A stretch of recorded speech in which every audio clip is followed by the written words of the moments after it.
Hello, I hope this video finds you well. This is for my Year 10 design class, and in this video we are going to set up your repository that you'll use throughout this entire course, and this is how you'll share your work with me and also where you'll learn the basics of GitHub. Alright, so the first thing you're going to do is you have to create a GitHub account. If you haven't done that yet, you can pause the video and do that now. When you create a username in GitHub, you're going to have to go through a process of verifying through your email. So once you set it up, go into your email and check for that verification email. So once you've done that, we're going to set up a repository. So what a repository is a location on the GitHub servers that store code. What's really important is that this is not like Google Drive that syncs in real time. This will store code and it will only update when you tell it to. So what we're going to do is build a repository and then clone that on our computer. Where this becomes really useful is when you're working in teams. In our course, we're only going to be working individually so that we understand how GitHub works. But eventually you learn to work in teams where you can actually see multiple changes, and GitHub will keep track of the history of development. So what we're going to do is we're going to create a new repository, and we're going to call that year_10_design. And this is where I'm going to store all my Year 10 design coding option work. So basically this is where you're going to keep all your work for the course. We want to keep it public. You can make it private if you'd like, but not for our course because then you'd have to share it with me. And we're going to initialize it with the README. And we're going to hit Create Repository. Make sure you initialize it with the README. A lot of times people don't, and it's not a huge issue, but with this video, you have to have it kind of set up with the README.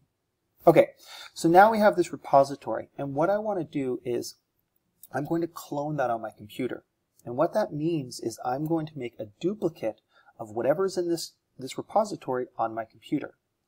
So what happens is then I work on my computer. When I'm done working, I will, what they say is push that to GitHub. So every time I'm done working, I'll stop and I'll tell my computer to basically take any of the work I've done on my computer and mirror it on GitHub.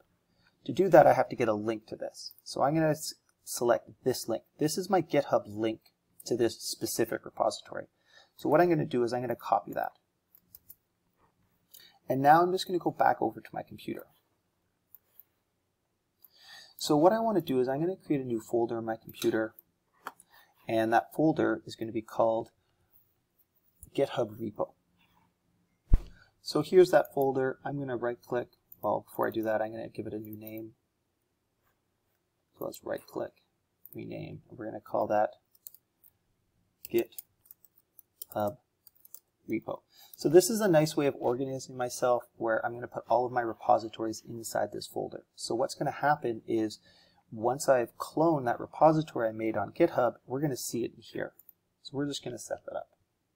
Okay, so the next step is we want to check to make sure that we have what's called Git Commands on our computer. So I'm going to X this out and I'm going to open a terminal at this folder location. And so what that means is I'm going to type in commands, but the commands are going to run knowing it's at this location on your computer in this folder. To do that, we right click and we come down, we say new terminal app folder. And there it is. Now, you might not have this option. And let me take a second and show you what I mean. If you don't set this option on your computer, it actually can be a problem and you just have to turn it on. So to do that, what you do is you go into your system preferences, go into keyboard, and you scroll right down somewhere and select keyboard. That's why I want shortcuts. Keyboard shortcuts, and in here, one second. I found it once I scrolled in. There it is. New terminal app folder, new terminal tab app folder. So I have both of these on. Notice if I turn both those on and I right click, you see how they're not here anymore? But I want to turn them on because I want to work in the terminal. And there they are.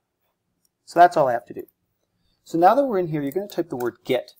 And if GitHub has been installed or Git Commands is installed on your computer, you should, after a little bit of a delay, see all the help. So this is just all the information about how to use it. If it's not installed, it will automatically install it. So if at this point you say install, if it asks you to install anything, just click yes. And then once that's done, you should be able to hit Git and it should come up. Okay, So now if I hit ls, that's going to list everything in that folder, and there's nothing in there.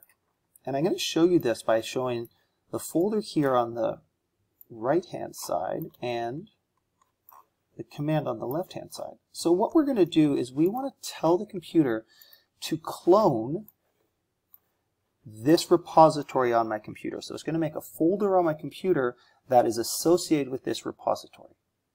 Again, it doesn't mean that it updates them in real time. It just means that there's a relationship. And when I'm ready, I can say take everything on my computer and then update that onto GitHub servers. So remember how we copied this link here. I'll just do it again in case it didn't take. I'm going to come to my terminal and I'm going to type in, let's just get this up here. I'm going to go git space clone, and I'm going to paste that big long link. And watch right here. I'm going to hit enter, and there's that terminal. So now what I have is I have a clone of that repository on my computer. And that's it. So now I can put this away, and I don't need to deal with that anymore. So now we can close this terminal up, and what I'm going to do is I'm going to work only in this folder for my course. So basically I'm going to make subfolders in here, but any code that you do during this course you're going to do in here, and then what we can do is it makes it really easy for me to see the updates that you do, as well as give some feedback, and we can share code this way. But what we're going to do is we're going to open up Sublime Text, and we're going to actually do our first update. So let's do this. So I'm going to come in here and I'm going to open Sublime Text. And there's Sublime Text. Now this might be a good point to highlight. A lot of students will say to me, well, why don't we use GitHub Desktop? The reason I don't use GitHub Desktop here is because I want you to learn how to use the command prompts, or the terminal version. So I'm going to drag this in here, and there's my year 10 design, there's my README file. So what I'm going to do is I'm going to make two folders in here. I'm going to make one new file, or sorry, not files, pardon me. I'm going to make a new folder, and that folder is going to be called Demo Programs. So this is where I'm going to write any demo programs that we might do in class, any exercises, and it's a way of keeping track of that. And I'm going to make another new folder, and it's going to be called Project 1 Work. And so if we come into here, you see these two folders here that are now inside the clone of my repository on my computer. So we're going to create a new file just to make sure this works. So I'm going to right click on Demo Programs. I'm going to create a new file, and I'm going to say File, Save As, and I'm going to save this as sorting list.py. So this is a Python example, and you can see when I expand this, and you see how these dots have appeared? What this means is that this folder has some new file that's not reflected, that's not in the repository. So if we go into our repository here, again, those folders don't exist, just that README. And that's because I haven't actually pushed it to the internet. So let's make a really simple file here. So let's just make a list, and I'm going to put the numbers, I don't know, 3, 5, 6, and 1 in there. And I'm going to then sort it. And so to sort this list, I can say simply list.sort, and then I'm going to print my list. So I'll save this file now. And notice this file is located in Demo Programs. And I come to this view, the Finder view. There's Demo Programs, and I expand this. And there's that file. So let's run it. The way I run this is I can right-click on that Demo Programs, and I'm going to open a new terminal folder in that directory. And this is where students usually make most of their mistakes right now, is they just open a general terminal folder, but it won't be in the right spot. When I hit ls, which lists all the files, I see there's that file sorting list. And I'm going to say Python 3, I'm going to put an S, hit tab to auto-complete it, and there's that list sorted. So I know it works. Perfect. So now I'm going to get rid of this terminal, and everything's saved. And again, these dots indicate that I have what are called untracked changes. That means the repository on my computer is different than the repository that is online. So what we're going to do now is we're going to push this content to our online repository. So how do we do that? So the way we do this is we select the repository we want to basically match up. we want to push the content. So I'm going to right click on Year 10 Design, and I'm going to open a new terminal app folder. And there are 3 commands that you want to become familiar with. They're all Git commands. The first one is git space add space dot. And what that does is it will look at the differences on your computer, what's different on your computer compared to what is online, and then say, make note of all of those things. The second one is git commit -m for a message, and I'm going to say added, what was it called? Sorting list .py. Okay. So the first thing would be added, and then we commit it. We say, okay, now the things that you've noticed are different. Oh, I'm committing that I want you to make these changes, and I'm going to add this little message. And I hit enter, and then it tells me that it's done it. And then the last thing I do is I do git space push. And what that then does is it takes anything that's different on the computer and pushes it to your repository. So now, watch what happens when I come in here and refresh.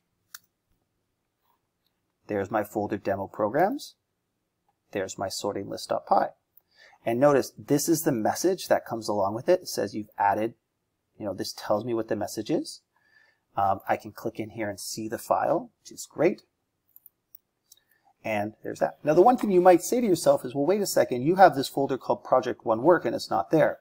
And that's true. And the reason why is that the system is smart enough to know that that is an empty folder, and it doesn't actually add or push that until you've actually added some content. So if you've managed to successfully follow along, you're good to go. You now have a repository that's set up, and the beautiful thing about this is every time that you work on your computer, if you do this add commit push, that will update the online version of your repository and then show the progression of your work. And this is where habits come into play. It's really important that every time in this course that you've worked for a while, when you're done working, you add commit push. Again, we are not going to be adding any to this repository in any other way. We are only worried about pushing stuff from your computer to your repository. But getting comfortable with this workflow is really important. If you have any questions, please don't hesitate to reach out. Have a wonderful day.